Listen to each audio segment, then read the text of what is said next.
Orang yang berilmu kada kau mengetahui dirinya apakah sudah selamat dari sifat-sifat yang kada baik atau kada sebelum ia merasakan tanda-tanda itu.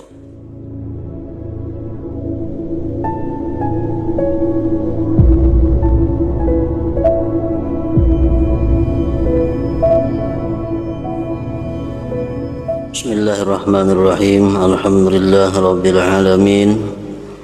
وبه نستعين على أمور الدنيا والدين أشهد أن لا إله إلا الله وحده لا شريك له وأشهد أن سيدنا محمدا عبده ورسوله اللهم صل وسلم وبارك على سيدنا محمد وعلى آله وصحبه أجمعين أما بعد فقال المصنف الإمام حجة الإسلام أبو حامد محمد بن محمد الغزالي رحمه الله ونفعنا بعلومه بالدارين آمين ومهما اختلج ضميره بهذه الصفات ظهر على ظاهره ذلك حتى يكون للموكر له المعتقد لفضله أكثر احتراما ويكون بلقائه أشد فرحا واستبشارا ممن يغلو بموالاة غيره وإن كان ذلك الغير مستحقا للموالاة وربما ينتهي الأمر بأهل العلم إلى أن يتغايروا تغاير النساء ويشق على أحدهم أن يختلف بعض تلامذته إلى غيره وإن كان يعلم أنه منتفع بغيره ومستفيد منه بدينه وكل ذلك رشح الصفات المهلكات المستكنة في سر القلب الذي قد يظن العالم النجاة منها وهو مغرور بها وإنما ينكشف ذلك بهذه العلامات إلى آخره.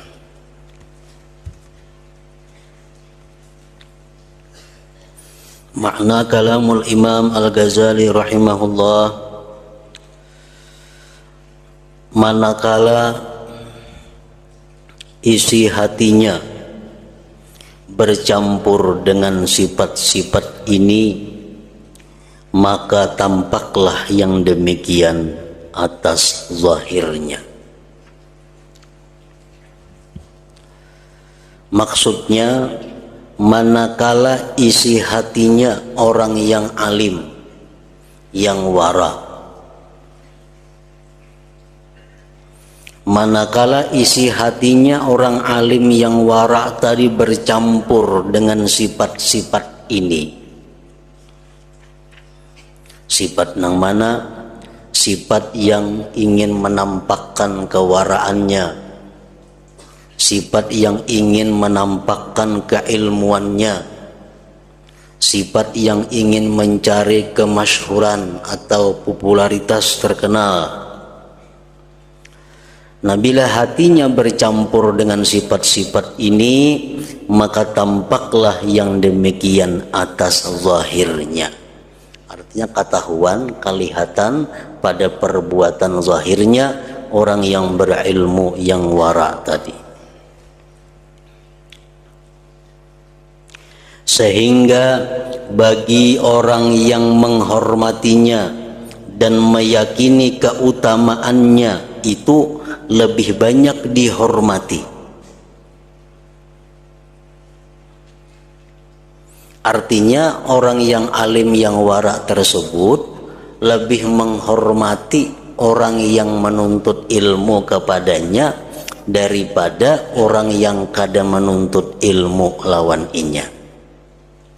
Orang alim yang wara yang punya sifat-sifat tadi lebih sayang kepada orang-orang yang menuntut ilmu kepadanya dibanding dengan orang-orang yang menuntut ilmu kepada orang lainnya. Inya lebih menghormati orang-orang yang menuntut ilmu lawan inya, berpegang lawan inya, ketimbang orang-orang yang menghormati berpegang kepada orang yang lain. Itu tanda-tandanya. Sehingga bagi orang yang menghormatinya dan meyakini keutamaannya itu lebih banyak dihormatinya. Bila orang kada mengaji lawan inya, kada dihormatinya, kada disayanginya, kada dihiraukannya. Tapi kalau orang itu mengaji lawan inya, yang diperhatikannya, itu alamatnya. Dan ia dengan berjumpa dengannya itu lebih senang dan lebih gembira daripada orang yang berlebihan dalam bersahabat dengan orang lain. Inya berjumpa kepada orang yang menuntut ilmu kepadanya lebih suka daripada berjumpa orang yang menuntut ilmu ke orang lain. Inya lebih senang berjumpa kepada orang yang meyakini kehebatannya daripada berjumpa lawan orang yang meyakini kehebatan orang lain.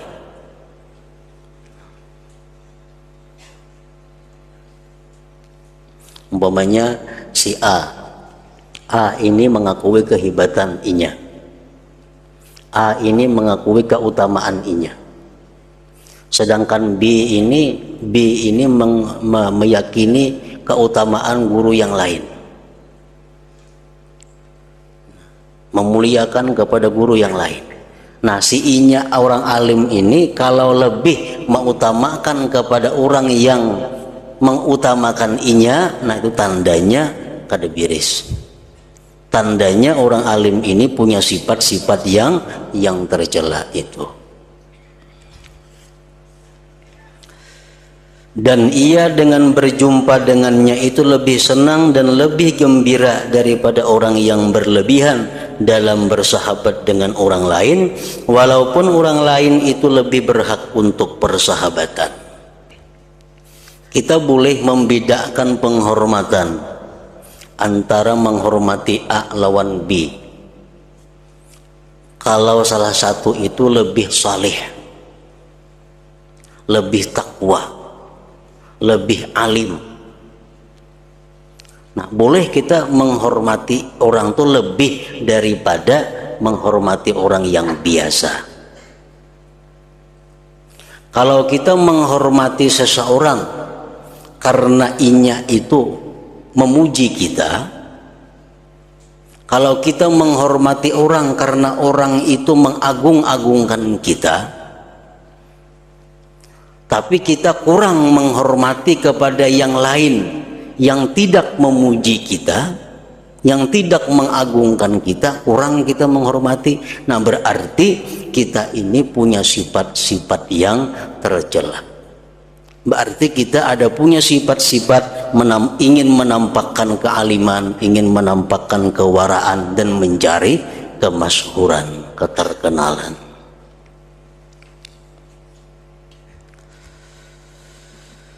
Dan kadang-kadang urusan ini berakhir dengan orang yang berilmu sampai bahwa mereka saling cemburu seperti cemburunya perempuan.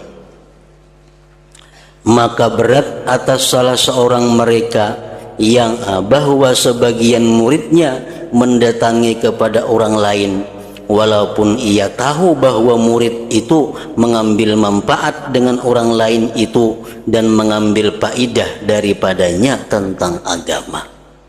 Akhir-akhirnya karena ujung-ujungnya orang yang berilmu tersebut dia kada suka kepada seseorang kalau orang itu mengaji di tempat orang lain.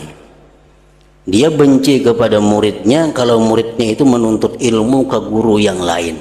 Padahal inya tahu bahwa kalau muridnya itu menambah guru yang lain bermanfaat bagi muridnya itu. Padahal inya tahu. Tapi karena hatinya ada sifat-sifat yang demikian itu, maka dia cemburu sebagaimana cemburunya perempuan. Dan semua itu adalah titisan sifat-sifat yang membinasakan, yang tersembunyi dalam rahasia hati, yang kadang-kadang orang alim itu menyangka dirinya selamat daripadanya, padahal ia tertipu padanya. Dan hanya saja demikian itu terungkap dengan tanda-tanda ini. Orang yang berilmu kada kau mengetahui dirinya apakah sudah selamat dari sifat-sifat yang kada baik atau kada sebelum ia merasakan tanda-tanda itu.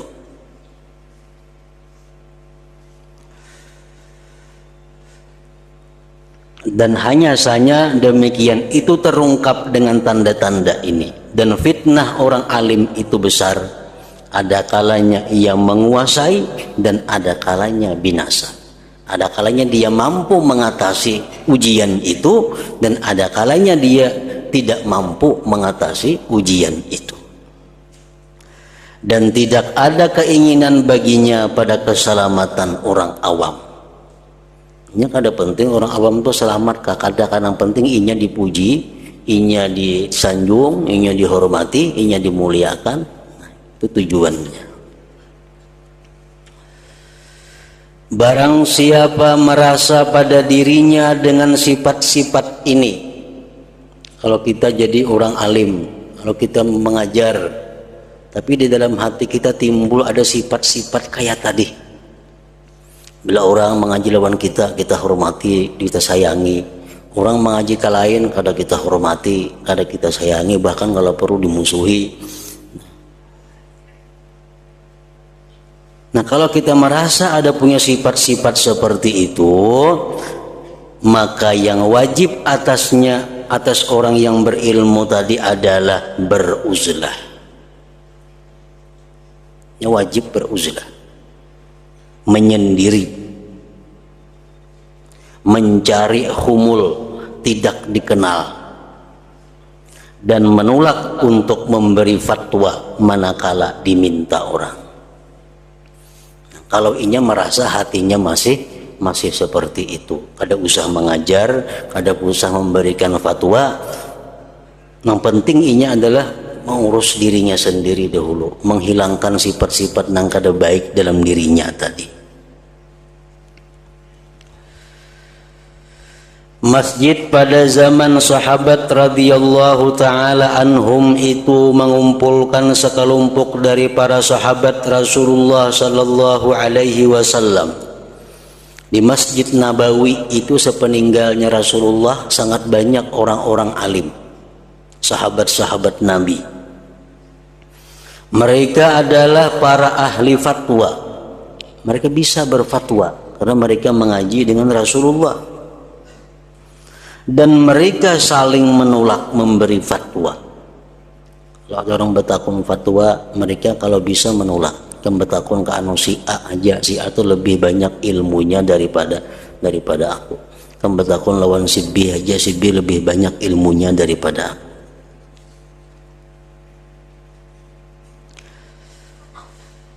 Dan setiap orang yang berfatwa adalah ia ingin bahwa orang lain cukup dengannya. Artinya inya tuh hendak bahwa orang lain aja yang berfatwa itu kada usah inya. Nah, ini menghindarkan diri daripada mencari kemasyhuran, menghindarkan diri daripada mencari sanjungan dan pujian.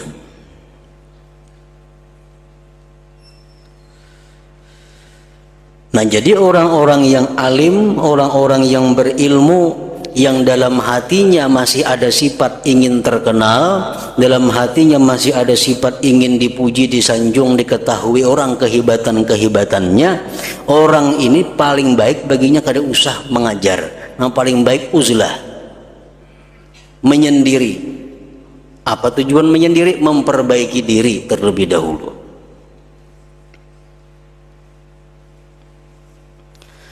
Dan ketika ini sayogianya ia menjaga diri dari syaitan-syaitan manusia. Nah, di waktu dia kada hendak mengajar, di waktu dia kada hendak bermasyarakat dengan orang, di waktu dia kada hendak memberi fatwa, itu akan datang syaitan-syaitan manusia menguji kepada dirinya. Ujar syaitan-syaitan manusia tadi, janganlah kamu berbuat ini. Kamu jangan menyendiri, kamu punya ilmu, kamu lawas mengaji, kamu banyak kitab yang kamu kuasai. Bapak kamu menyendiri, bapak kamu kada mau mengajar. Ujar syaitan-syaitan manusia membawainya. Karena sesungguhnya pintu ini kalau dibuka, niscaya ilmu-ilmu terhapus di antara makhluk. Amun orang tuh kayak ikam nih semuaan kada hakun maajar, habisam ilmu kada ada lagi. Mun pintunya dibuka, orang asing-asingnya membaiki diri hanya maajar dulu, siapa lagi nama ajar? Akan terhapuslah ilmu di antara makhluk, ujar syaitan tadi mengajak kepadanya. Nah, jadi hendaklah ia berkata kepada mereka syaitan-syaitan manusia tadi, sesungguhnya agama Islam itu tidak perlu kepadaku. Islam itu kada tergantung lawan aku. Karena sesungguhnya agama Islam itu telah dibangun sebelumku dan begitu pula sesudahku. Dan jikalau saya mati, maka rukun-rukun Islam tidak menjadi rubuh. Karena agama itu tidak memerlukan kepadaku, adapun saya, maka saya tidak terlepas dari memperbaiki hatiku. Kau mengajarkah, kadakah Islam tetap jalan? Islam akan tetap utuh baik sebelumku atau sesudahku. Islam kada memerlukan aku, yang penting aku saat ini dahulu berlatih untuk memperbaiki diri. Nah, itu menjawab ajakan-ajakan manusia yang ingin mengajak mau menebarkan ilmu, mengajar, memberikan fatwa, dakwah dan sebagainya. Adapun menimbulkannya yang demikian itu kepada terhapusnya ilmu, ujar manusia, mun ikam kada maajar yang kayak ini, nah ikam alim, ikam kada maajar, ilmu kayak ini terhapus, ilmu hilang. Nah, maka itu adalah khayalan yang menunjukkan kepada puncak kejahilan. Itu hanya tipu dayanya, ajakan rayuannya. Karena sesungguhnya manusia itu jikalau ditahan dalam penjara, diikat dengan ikatan-ikatan dan diancam dengan api karena menuntut ilmu, niscaya kecintaan menjadi pemimpin dan ketinggian mendorong mereka kepada menghancurkan ikatan, merubuhkan dinding-dinding binting keluar daripadanya dan menyibukkan diri dengan mencari ilmu.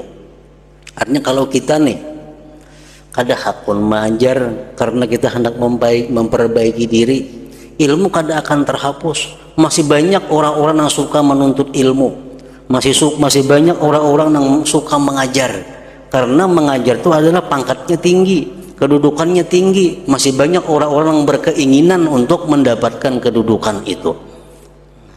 Itu maksudnya. Jadi jangan berpikir kalau aku kada mengajar kayaknya terhapus ilmu, kada macam itu. Menaku kada mengajar Islam rubuh kada ada harapan. Banyak lain pada kita yang mengurus agama Islam itu. Yang penting kita lebih dahulu memperbaiki hati, jangan sampai ada menggunakan ilmu itu untuk mencari hal-hal yang dilarang oleh agama. Maka ilmu tidak dapat terhapus selama syaitan mendorong kepada makhluk untuk cinta kepemimpinan. Dan syaitan tidak kendur dari perbuatannya sampai hari kiamat. Bahkan bangkit untuk menyebarkan ilmu kaum-kaum orang-orang yang tidak ada bagian bagi mereka di akhirat. Ilmu kada akan terhapus. Bahkan makin banyak orang-orang yang menuntut ilmu, karena dengan ilmu dia akan mencapai ketinggian pangkat, ketinggian martabat di sisi manusia. Sabda Rasulullah sallallahu alaihi wasallam, innallaha yu'ayyidu hadzal dina bi aqwamin la nasiba lahum. Artinya sesungguhnya Allah menguatkan agama ini dengan kaum-kaum yang mereka tidak mempunyai bagian di akhirat. Agama ini diperkuat oleh orang-orang yang di akhirat tidak ada surga. Ini orang punya ilmu banyak, punya ilmu lengkap, tapi inya mengajar tujuannya bukan karena Allah. Inya mengajar tujuannya bukan untuk memperkuat Islam, tapi tujuannya untuk mencari sanjungan, mencari dunia, pangkat dan kedudukan. Nah, inya menyebarkan ilmu. Dengan tersabarnya ilmu ini Islam jadi kuat. Padahal yang menyebarkannya ini orangnya orang yang tidak ada bagian apa-apa nantinya di akhirat. Jadi jangan berpikir Islam itu akan hilang, kada ada harapan. Islam akan terus berkembang walaupun yang pengembangnya ini orang-orang nang kada ada bagian apa-apa di akhirat. Innallaha la yu'ayyidu hadzal dina birrajulil fajir. Ujar Nabi, sesungguhnya Allah menguatkan agama ini dengan seseorang yang berbuat maksiat. Agama Islam ini jadi kuat dengan orang-orang yang ahli maksiat. Banyak kita misal orang sembahyangan, orang beribadah, dijaga oleh orang-orang yang kuat-kuat. Di negara Islam misalnya orang beribadah itu dijaga oleh tentara-tentara Islam. Tentara-tentara Islam inilah keamanan supaya orang sembahyang jangan diganggu, supaya orang sembahyang merasa khusyuk, tenang. Padahal si askar sembahyang nggak adanya, cuma menjaga orang sembahyang agar aman. Nah itu maksudnya Allah memperkuat agama ini dengan orang-orang yang jahat.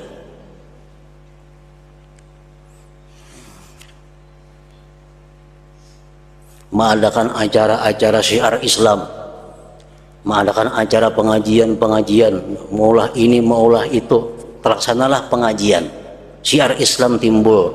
Padahal si panitian sambayangin gak ada orangnya, ada yang katuju bejudi gawiannya, tapi diajak urusan menyiarkan syiar, banyak katujunya suka. Nah itulah Islam jar Nabi diperkuat dengan orang-orang yang seperti itu. Jadi jangan berpikiran bahwa kalau aku nek kada mengajar Islam kayaknya rubuh, kada ada harapan. Kada ada harapan. Kita mengajar atau kada mengajar itu Islam kada terganggu. Jadi jangan beralasan aku harus mengajar untuk menguatkan Islam. Islam walaupun kita kada mengajar tetap kuat. Yang penting kita disuruh memperbaiki hati, memperbaiki diri. Maka tidak semestinya orang alim itu tertipu dengan pengacauan-pengacauan daripada syaitan tadi. Jika mau kada mengajar, buat apa ilmu? Kami di akhirat ditanya Allah, kenapa kada mengajar? Menikah kada mengajar. Nah, itu bujur, ampun syaitan itu bujur kalau kita ini sudah mengajar, mendidik, melatih diri kita seorang. Nah kalau kita dengan ilmu itu masih suka mencari hal-hal yang negatif, kalau kita dengan ilmu itu masih mencari kedudukan kemuliaan di hati manusia, kita wajib memperbaiki diri dahulu.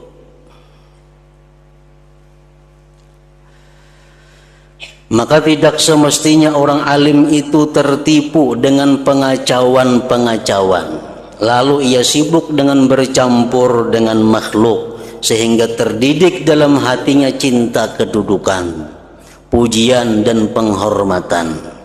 Nah sesungguhnya demikian itu adalah sifat munafik. Rasulullah sallallahu alaihi wasallam bersabda, hubbul jah wal mal yumbitun nifaq fil qalbi kama yumbitul ma wal baqla.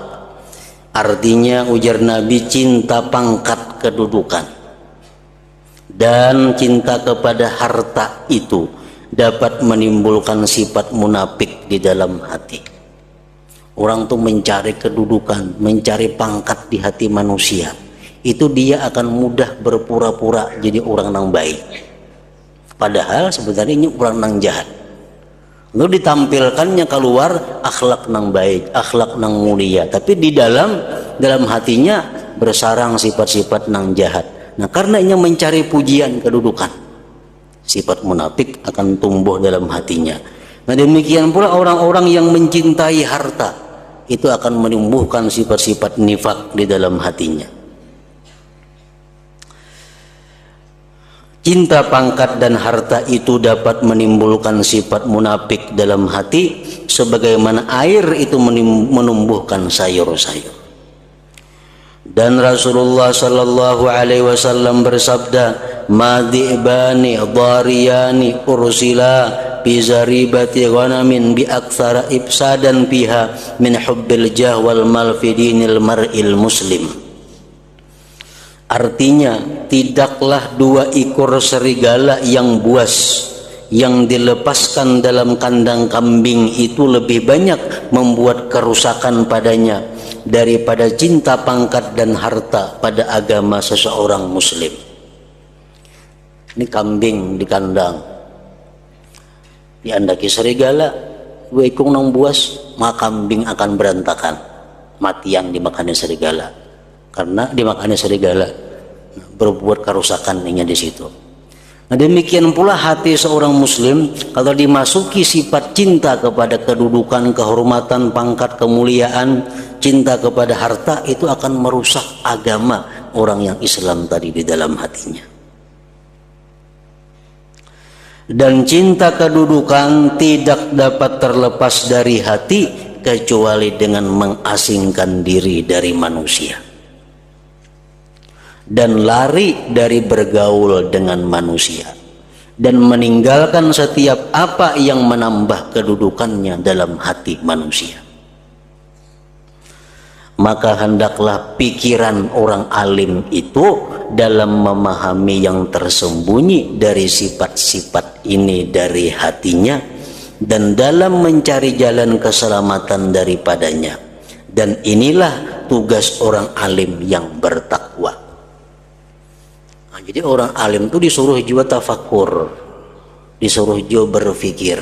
Nah, apa yang dipikirkan orang alim itu mengoreksi hatinya, mengoreksi hatinya, batinnya. Adakah sifat-sifat yang tercela di batinnya itu yang berhubungan dengan ilmu? Nah, kalaunya ada, lebih baik memperbaiki itu. Nah, jadi orang yang salikin ditafakurkannya ada sudah. Orang-orang yang salihin ini yang mesti ditafakurkannya. Nah, orang-orang yang ulama pun ada juga yang mesti ditafakurkannya. Ada juga jalan pikiran yang mesti direnunginya, dipikirkannya. Nah, jadi bab tafakur ini mencakup kepada seluruh golongan. Siapapun dituntut untuk tafakur, berpikir agar mencari keselamatan dirinya. Adapun orang-orang seperti kita, maka semestinya pikiran kita pada yang menguatkan iman kita dengan hari hisab.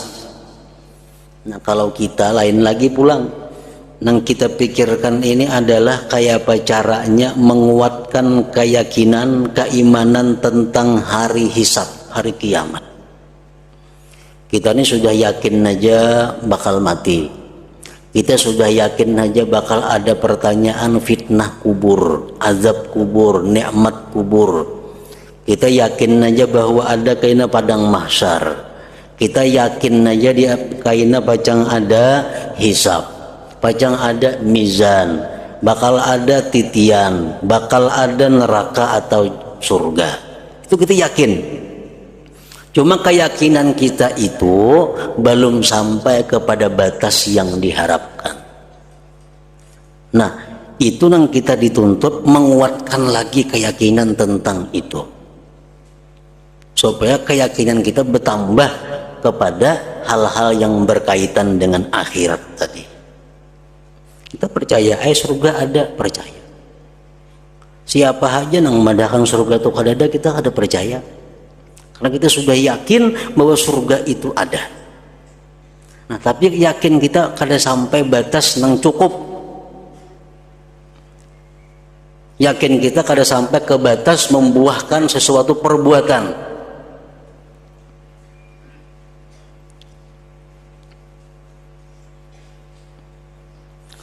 Adapun orang-orang seperti kita, maka semestinya pikiran kita pada apa yang menguatkan iman kita dengan hari hisab. Menguatkan iman itu kayak apa caranya? Antara lain dengan menalaah kitab-kitab yang berkaitan dengan hari kiamat. Berkawan, bergaul dengan orang-orang yang kuat keyakinannya tentang kiamat akhirat. Menjauhi pergaulan-pergaulan yang membuat lemah keyakinan itu. memperbanyak zikrullah, memperbanyak hadir di majelis ilmu. Nah, itu jalan-jalan untuk menambah kekuatan iman, kekuatan yakin kepada hari akhirat itu. Nah, jadi orang-orang seperti kita itu yang dipikirkan kayak apa caranya supaya bertambah keyakinan, keimanan kepada akhirat.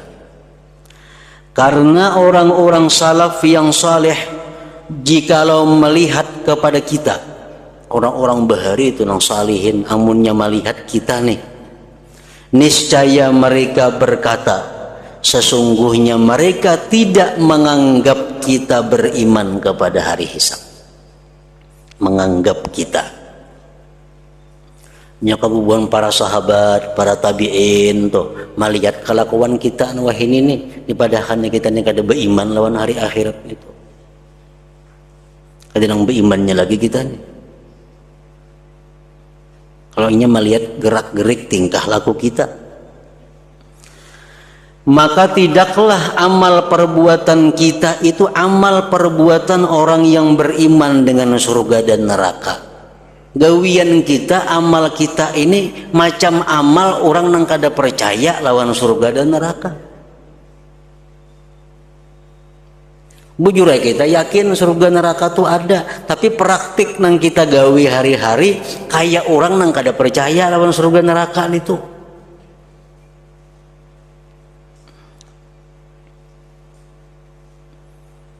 Karena sesungguhnya barang siapa takut kepada sesuatu, maka ia lari daripadanya. Kita takut lawan sesuatu pasti kita buka. Nah, amun kita takut daripada neraka pasti kita buka.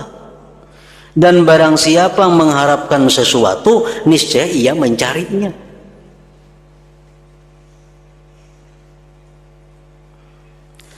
Dan kita telah mengetahui bahwa lari dari neraka adalah dengan meninggalkan perkara yang syubhat dan yang haram, dan meninggalkan perbuatan-perbuatan maksiat, sedangkan kita tekun padanya. Kita masih suka maksiat, masih suka makan nang haram, nang syubhat, padahal kita yakin lawan adanya neraka. Nah, berarti keyakinan itu kada sampai ke batasnya lagi. Itu nang kita dituntut tafakur, mencari jalan kayak apa caranya menambahi yakin itu. Dan bahwa mencari surga itu dengan memperbanyak perbuatan-perbuatan taat yang sunnah. Sedangkan kita terlidur dalam amalan-amalan fardu daripadanya. Kita nang fardu aja kada biris, apalagi nang sunat-sunatnya. Nah, padahal kita yakin bahwa surga itu ada.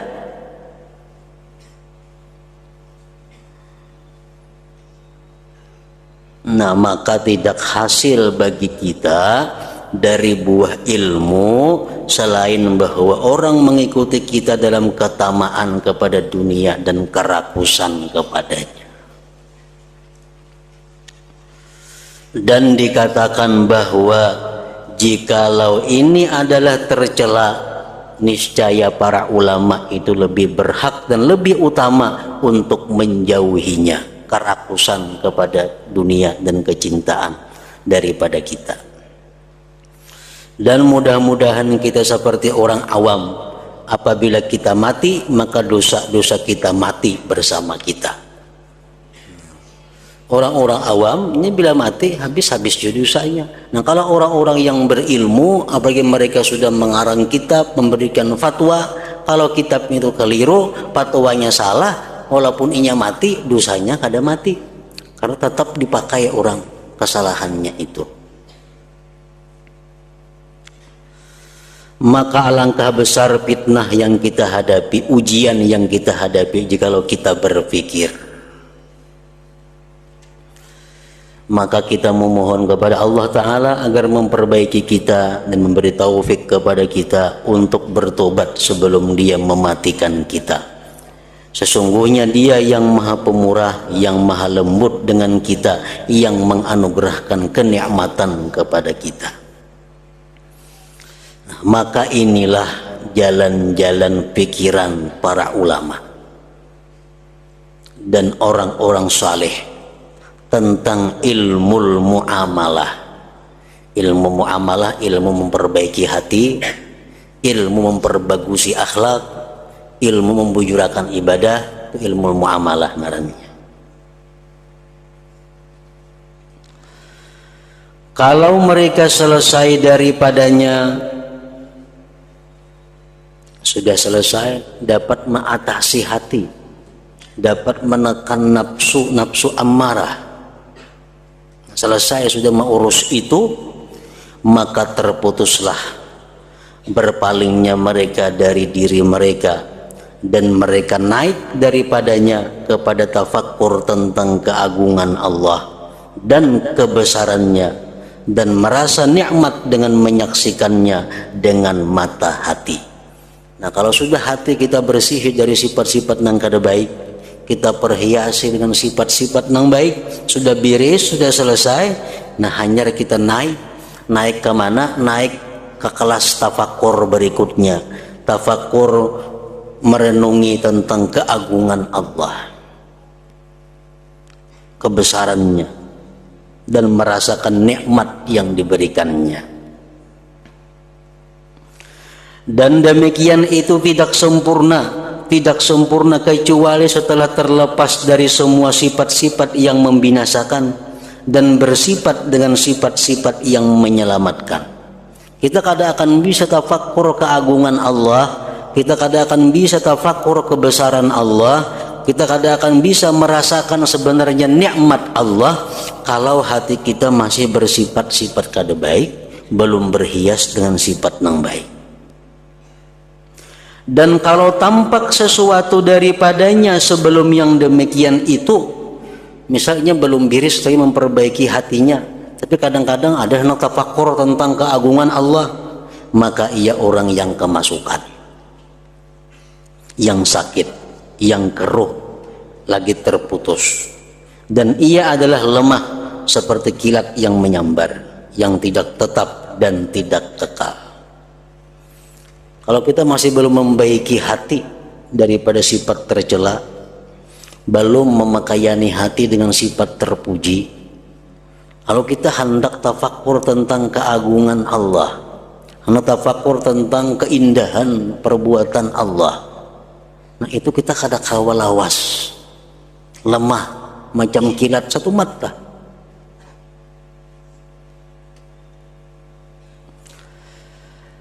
Dan ia adalah seperti orang yang rindu, yang bersunyi-sunyi dengan orang yang dirindukannya, tetapi di bawah pakaiannya ada ular-ular dan kalajengking yang menggigitnya berulang kali. Kita berhadapan dengan orang yang kita rindukan, berduaan di tempat dengan orang yang kita rindukan, tapi di awak kita banyak ular, ada lah kalajengking, kaulah kita nyaman berhadapan itu, orang urusin aja dulu. Maka menjadi sulit atasnya kelezatan menyaksikan. Kayak apa aja harapnya orang yang dipandang, mun di awak kita ada ular, kada tak urus lagi orang itu. Nah, kayak itu juga kita kada akan bisa melihat, mata hati kita kada akan bisa melihat keindahan Allah, keindahan ciptaannya, kalau di dalam hati kita banyak sifat-sifat tercela itu.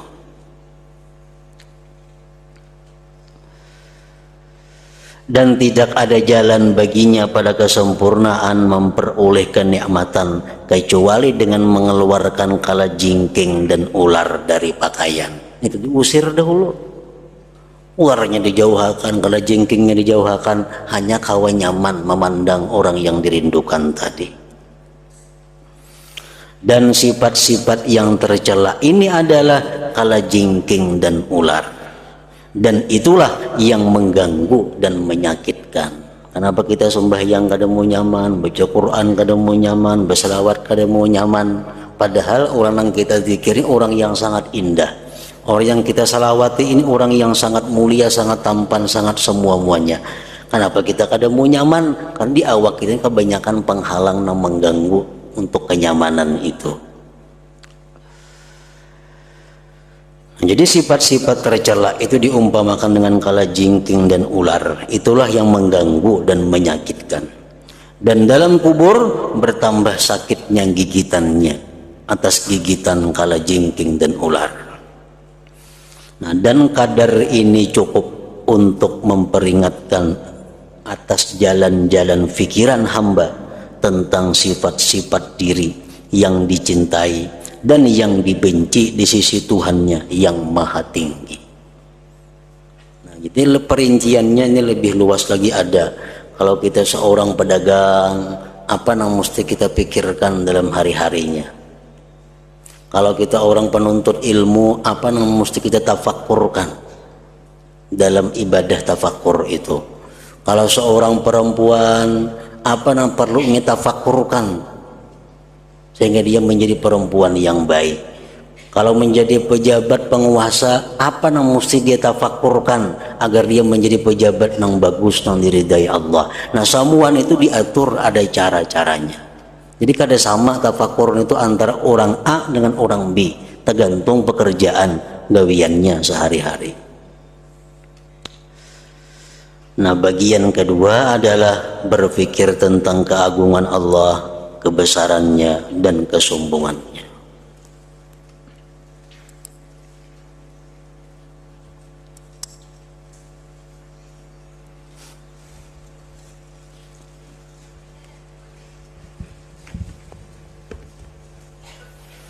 Afdalul dzikri fa'lam annahu la ilaha illallah Muhammadur Rasulullah. La ilaha illallah Muhammadur Rasulullah. La ilaha illallah Muhammadur Rasulullah. La ilaha illallah. La ilaha illallah. La ilaha illallah. La ilaha illallah. La ilaha illallah. Allahu Allah, Allahu Allah, Allahu Allah, Allahu Allah, Allahu Allah, Allahu Allah, Allahu Allah, Allahu Allah, Allahu Allah, Allahu Allah, Allahu Allah, Allahu Allah, La ilaha illallah Muhammadur Rasulullah. La ilaha illallah Muhammadur Rasulullah. La ilaha illallah Muhammadur Rasulullah. La ilaha illallah. Al-Fatihah.